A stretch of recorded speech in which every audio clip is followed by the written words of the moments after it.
Welcome to a world with AI.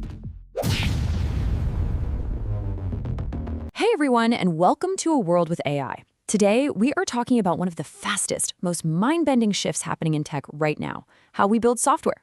Seriously, in what feels like the blink of an eye, we've rocketed from this Wild West idea of vibe coding to a super disciplined practice called agentic engineering.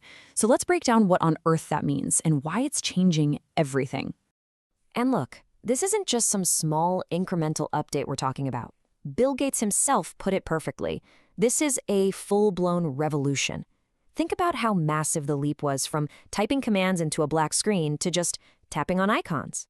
Yeah, it's that big. We're not just building things a little faster, we're totally rewriting the rules of how we build and even what's possible to create in the first place. So how did this all kick off? Well, it started with a concept that just exploded back in 2025, and it has the perfect name, vibe coding. The term comes from AI researcher Andrej Karpathy, and it's pretty much exactly what it sounds like. You just describe the vibe, the feeling, the goal of what you want to build, in plain English, and the AI, it just writes the code for you. It was this amazing shift away from worrying about syntax and semicolons to focusing on pure creative intent. And this chart right here just nails how vibe coding completely flipped the script on a developer's day-to-day. Traditionally, maybe 70% of a coder's brain power went into the nuts and bolts, the typing, the debugging, finding that one missing comma. But with vibe coding, it inverted. All of a sudden, you could pour 70% of your focus into the big picture stuff, the creative part, the what to build, while the AI just handled the grunt work.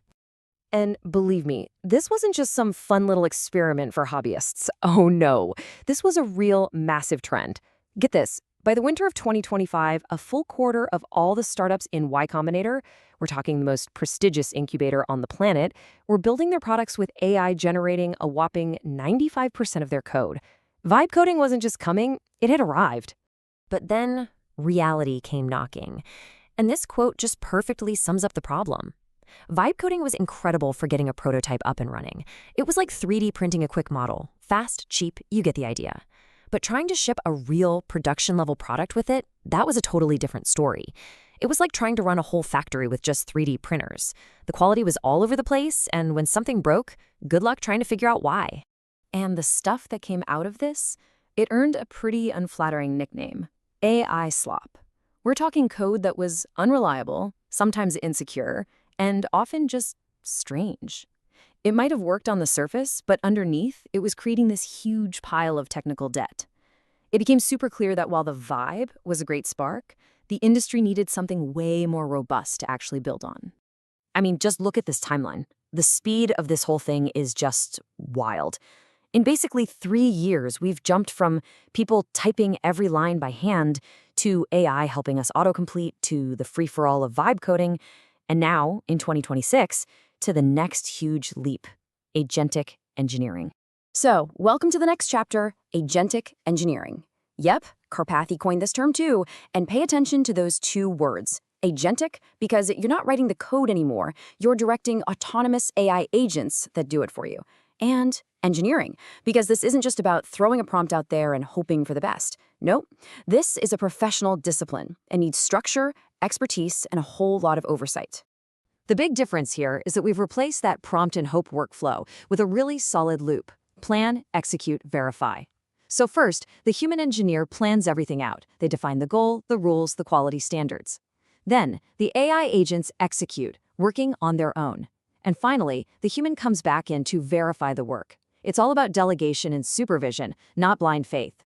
And what this means is that the actual job of a software engineer is going through this incredible transformation. You're not the person on the ground laying every single brick anymore. Now, you're the architect who designs the blueprint and the conductor who orchestrates this whole symphony of AI agents to build it. Your value is shifting up to a higher level, to system design, to strategy, and to being the ultimate guardian of quality. And the engines making all this possible are absolute monsters. You've got models like Anthropic's Claude 4.6, with a crazy 1 million token context window. That's like it can read your entire code base at once. And it can even form its own agent teams.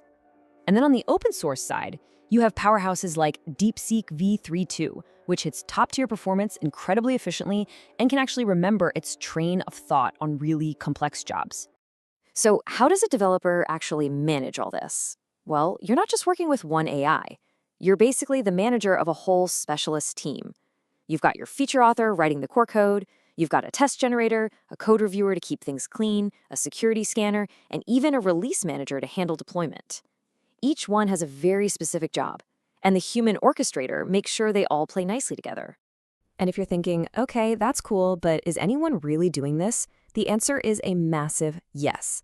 In 2026, a staggering 72% of organizations are already moving past simple AI tools and are adopting these complex, multi-agent workflows for their actual software deployments. This isn't some far-off future trend. This is the new standard, happening right now. So why should you care? Well, the impact is just huge. Development timelines are getting crushed from months down to days. The whole economic model of building software is being redrawn. Projects that used to be way too expensive or complicated are suddenly on the table. And maybe coolest of all, it's opening the door for non-coders to build the tools they need just by orchestrating these agents. Which brings us to a final, really big question to chew on. For decades, the language of creation was code, right? Python, Java, JavaScript. But if AI agents are the ones writing all that now, what's the new essential language that we humans need to master?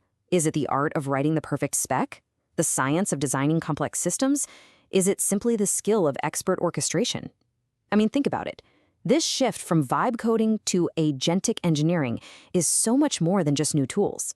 It's a whole new relationship between our creativity and the intelligence of our machines. Your value is no longer just in the lines of code you can write, but in the vision of the systems you can design and bring to life. So what do you think? What are the most important skills going to be in this new age of the AI orchestrator? I'd love to hear your thoughts, so drop them in the comments below. And hey, if you found this explainer helpful, do me a favor and hit that like button and subscribe to A World with AI for more deep dives into the tech that's shaping our world. Oh, and click that little notification bell so you don't miss what's coming next. Thanks for watching. The empire is yours to build. Subscribe to A World with AI and master the vibe. Your agents are waiting.